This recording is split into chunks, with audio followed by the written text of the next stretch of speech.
Dear students, കോമക്സ് ട്യൂട്ടോറിയലിൻ്റെ മറ്റൊരു video ക്ലാസ്സിലേക്ക് സ്വാഗതം.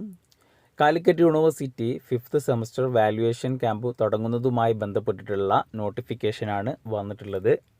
അപ്പോൾ പല വിദ്യാർത്ഥികളും കമൻ്റായിട്ട് ചോദിച്ചതായിരുന്നു ഫസ്റ്റ് സെമസ്റ്ററിൻ്റെ വാല്യുവേഷൻ എങ്ങനെയായിരുന്നു. അപ്പോൾ ഫസ്റ്റ് സെമസ്റ്ററിൻ്റെ വാല്യുവേഷൻ കഴിഞ്ഞു.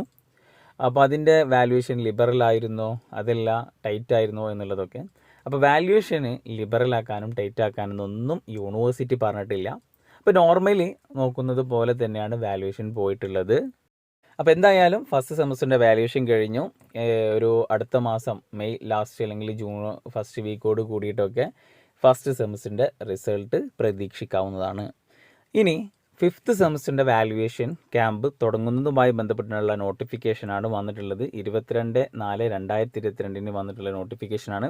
ഈ നോട്ടിഫിക്കേഷൻ പ്രകാരം 5th സെമസ്റ്റർ സെൻട്രലൈസ്ഡ് വാല്യുവേഷൻ ക്യാമ്പാണ് നടക്കുന്നത്. CV ക്യാമ്പാണ് എന്ന് വെച്ച് കഴിഞ്ഞാൽ പേപ്പർ കോളേജിൽ പോയി അവിടെ എല്ലാ ടീച്ചേഴ്സും കോളേജിൽ ഗ്യാദർ ചെയ്തിട്ട് അവിടെ നിന്നാണ് എന്ത് ചെയ്ത് ആ പേപ്പർ നോക്കുക.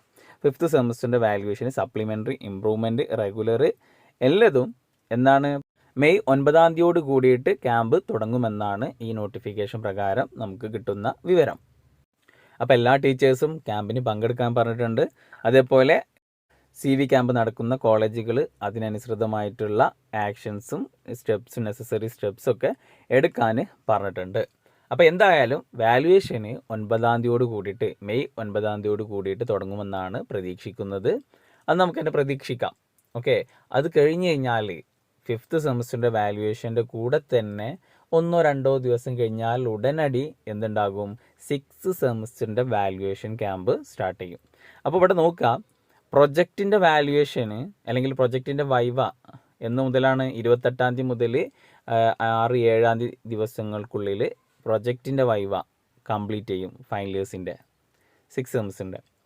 അത് കഴിഞ്ഞാൽ ഉടനടി അതിൻ്റെ ഇടയിൽ തന്നെ എന്ത് നടക്കുന്നുണ്ട്, 3rd സെമസ്റ്ററിൻ്റെ എക്സാമിനേഷൻ നടക്കുന്നുണ്ട്. പിന്നെ 3rd സെം കഴിഞ്ഞാൽ ഉടനെ 5th സെമസ്റ്ററിൻ്റെ വാല്യുവേഷൻ സ്റ്റാർട്ട് ചെയ്യുകയാണ്. 5th കഴിഞ്ഞാൽ ഉടനെ 6th സെമസ്റ്ററിൻ്റെ വാല്യുവേഷനും സ്റ്റാർട്ട് ചെയ്യും. അപ്പോൾ ടീച്ചേഴ്സിനെ സംബന്ധിച്ചിടത്തോളം ഇതൊരു ടൈറ്റ് ഷെഡ്യൂളാണ്. വിദ്യാർത്ഥികളെ സംബന്ധിച്ചിടത്തോളം അവർക്ക് എക്സാമിന് വൈവ അറ്റൻഡ് ചെയ്യുന്നവരുണ്ടാകും. അതേപോലെ വൈവ ഉള്ള കുട്ടികൾ തന്നെ ചിലപ്പോൾ സപ്ലി എഴുതാനുള്ളവരുണ്ടാകും. അപ്പോൾ അതൊക്കെ കൂടിയിട്ട് ഒരു ടൈറ്റ് ഷെഡ്യൂളാണ്. അപ്പോൾ എന്തായാലും അതിനനുസരിച്ച് മുന്നോട്ട് പോവുക. പോരാത്തത് പെരുന്നാളാണ്. പെരുന്നാൾ കഴിഞ്ഞ പാടാണ് എക്സാം വരുന്നത്, വൈവ വരുന്നത്, സപ്ലി ഉള്ളവർക്ക് സപ്ലി എക്സാം വരുന്നുണ്ട്. തുടങ്ങിയ കാര്യങ്ങളൊക്കെ ശ്രദ്ധിച്ച് അതിനനുസരിച്ച് മുൻകരുതലോട് കൂടിയിട്ട് നിങ്ങളുടെ പഠനം മുന്നോട്ട് കൊണ്ടുപോവുക. ഓക്കെ, അപ്പോൾ thank you for watching. Will see next video.